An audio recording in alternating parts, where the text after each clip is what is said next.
Are you ready? Yeah. Yes! This is the Ross Kaminsky Show. You're a great American. He's a great guy. Now, Ross Kaminsky on Denver's talk station, 630 KHAL.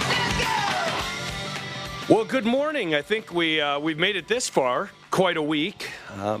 Usually by now we know who the President of the United States is. As of right now, we don't know, though the direction seems pretty clear at this point with Georgia, with their overnight vote counting. Joe Biden has overcome President Trump's once big lead in Georgia, and Pennsylvania is drifting that way too.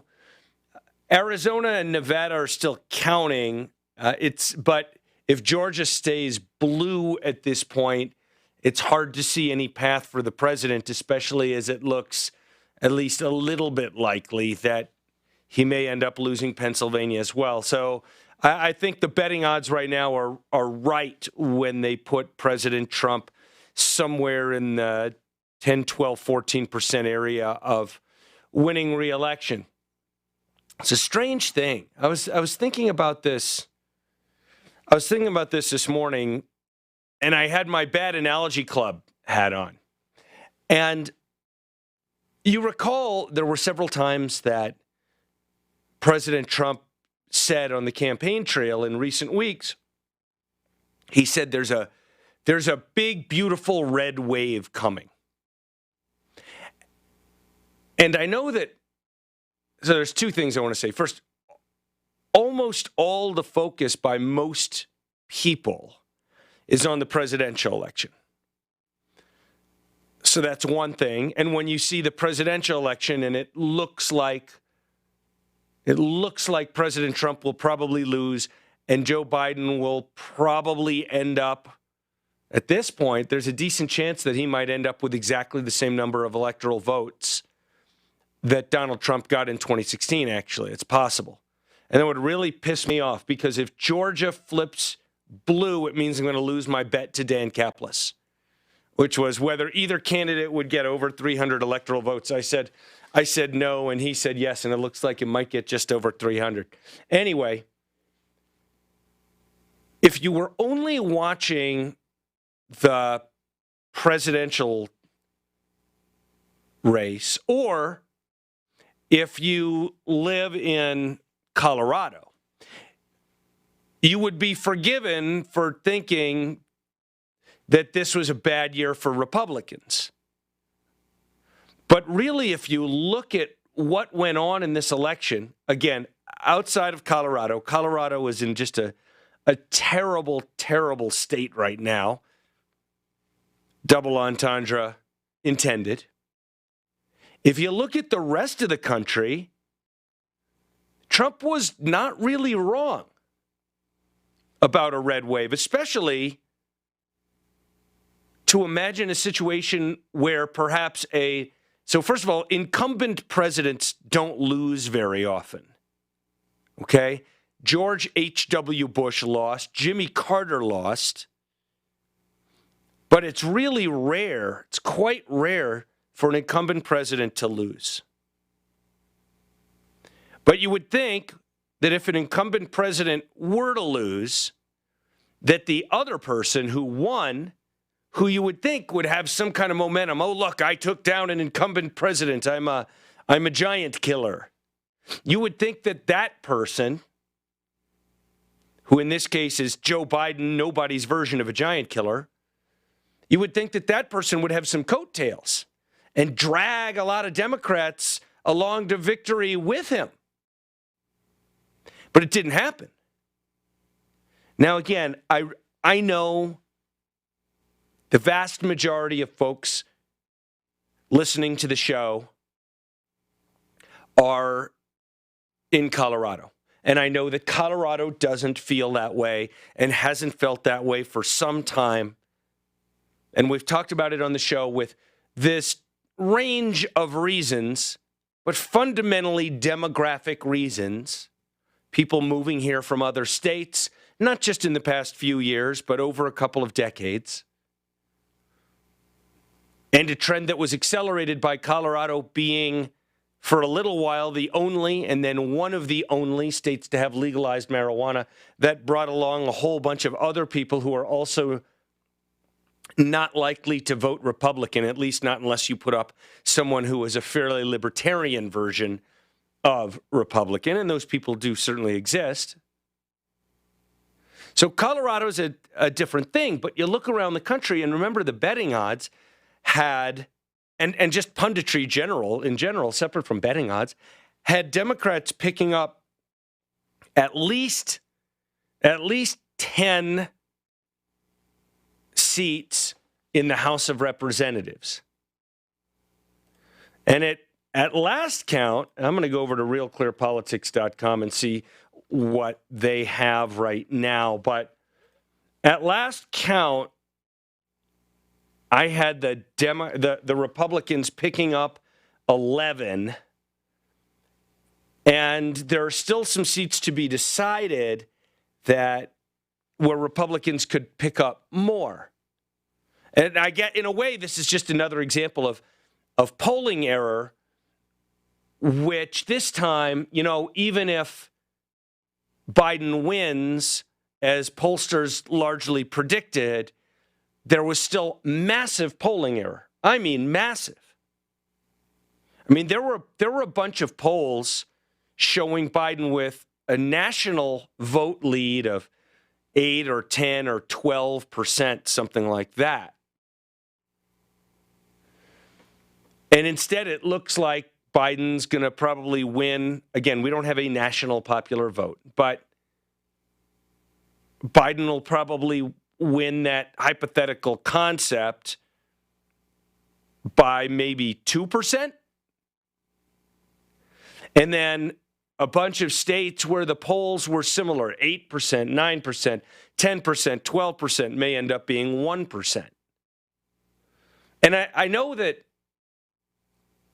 2016, pollsters just got a lot of grief because they got the winner of the presidential election wrong. And they got the winner in some of these key states wrong. Right? They had Hillary Clinton winning the election. They had Hillary Clinton winning Wisconsin and Michigan and that sort of thing. And then when Trump won those, it swung a whole election to him, and it really put an incredible amount of focus on the pollsters being wrong. Now, this time, the pollsters had the apparent winner. It's not done, but I'll say the apparent winner right. And even the winner in these states right, but their error, as far as I can tell, their errors were even bigger than last time, which is very interesting. And you got to wonder what becomes of the polling industry now. And remember, there's another thing.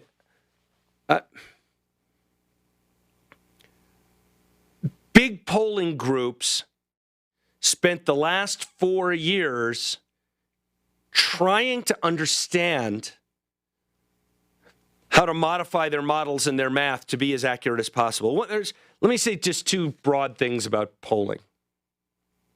The big polling companies that you hear about whose polls get on the news, even if some of the people who work in them are Democrats or Republicans, their goal, I'm absolutely certain, their goal is not to bias the election by biasing poll results. I believe these people really want to get it right. They're professionals. Their reputations depend on it. To a degree, their incomes depend on it, because if their polling sucks, then people will stop paying for their polls. So there are other smaller organizations that you don't hear about so much that do other kind of polling where they'll word a question in a way like, who do you support in this election? Senator A or Senator B? And then they'll say, hey, did you hear that Senator A hates puppies? Right? So it's not a real poll. It's designed to sound like a poll. And then they'll say, so let me ask you again, who do you like, Senator A or Senator B? And that's just after they told you that Senator A hates puppies, and then they go report these strong results for Senator B, and that's because it's a quote-unquote poll that was actually paid for by Senator B's campaign. So that's not the kind of stuff I'm talking about. I'm talking about the big organizations, right? Fox, CNN, Washington Post, ABC News, NBC News, Wall Street Journal, Siena, Quinnipiac, Monmouth.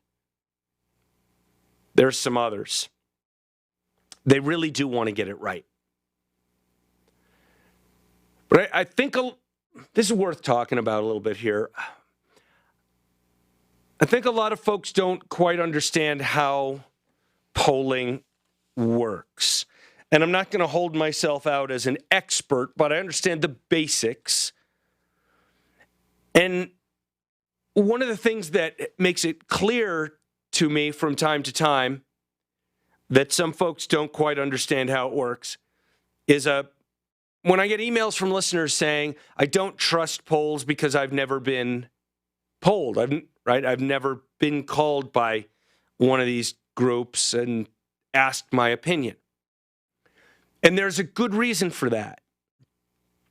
But the reason is one of the reasons that polls can have pretty substantial errors. And that is that these groups are using very sophisticated statistical sampling methods. And typically, a poll, even a quote-unquote national poll, could be of just several thousand people. And a state poll could be of, even a state poll that's considered to be fairly high quality, could be of 900 people, 1,100 people, something like that. And it reminds me of one of my favorite Yogi Berra-isms. In theory, there's no difference between theory and practice, but in practice, there is. Because they use these fancy statistical sampling methods, which are as good as you're going to be able to do just based on math. And you take this guess and you say, look, in a state of 5 million people like Colorado, of whom I don't actually know the numbers, but let's say half or a little more than half are registered voters. Remember, you're going to take out children, you're going to take out immigrants. And then of the people who are eligible to vote, not everybody would register, right? And you say, okay, with a state that size, how many people do I need to sample in order to have a particular confidence level? And they're normally aiming for something around 95% confidence. How many people do I need to sample in order to be confident that I'm really getting a fair representation of the state? And those numbers, just based on math, are much lower than most people think. Much, much lower. An example of the kind of math where people overestimate a number, I'm sure you've heard this question. If you start putting random people in a room, how many people do you have to put in a room for there to be a 50-50 chance the two of them have the same birthday? And I want to say the number is 23, 22, or you think it's 29? All right, we'll have to look that up. I thought it was 23. But either way, I bet most people would guess a number a lot higher than that, to have a 50-50 chance of two people having the same birthday. Shannon, can you look that up after you eat your apple with blue cheese? So that's, and statistics are often not intuitive. 23, I was right? Okay. Shannon's mad at me that I was right. 23. Okay, so, but here's the problem.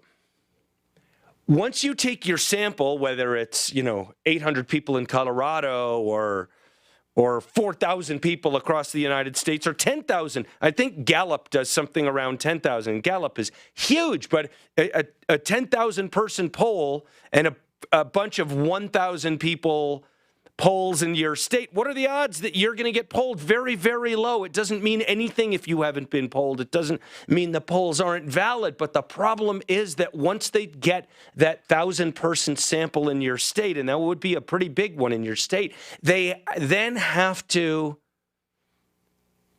try to guess really what voter turnout is going to be like, because the sampling methods where they say, well, we only need 1,000 people in a state where 2.5 million people are going to vote to have a good representation, that only applies if you really have a perfect mix, a perfectly sort of random distribution of voters through your sample, right? So you took a jar of, you took a big jar and you put a whole bunch of marbles in it of different colors. And you're trying to sample and get your best guess as to what percentage of the jar is black and what is white and what is red and what is green of the marbles in the jar. And you just stick your hand down in the jar to some random place and you grab a bunch of marbles and you bring them out and you count them and you say that's your percentage. Well, that only works if the marbles were really, really well mixed in the jar. If they weren't, you might end up putting your hand just into a spot where there's a whole bunch of green marbles, and then you're going to overestimate how many greens there are and underestimate how many reds and whites and blacks there are. And that's what keeps happening in the polling, because their samples are not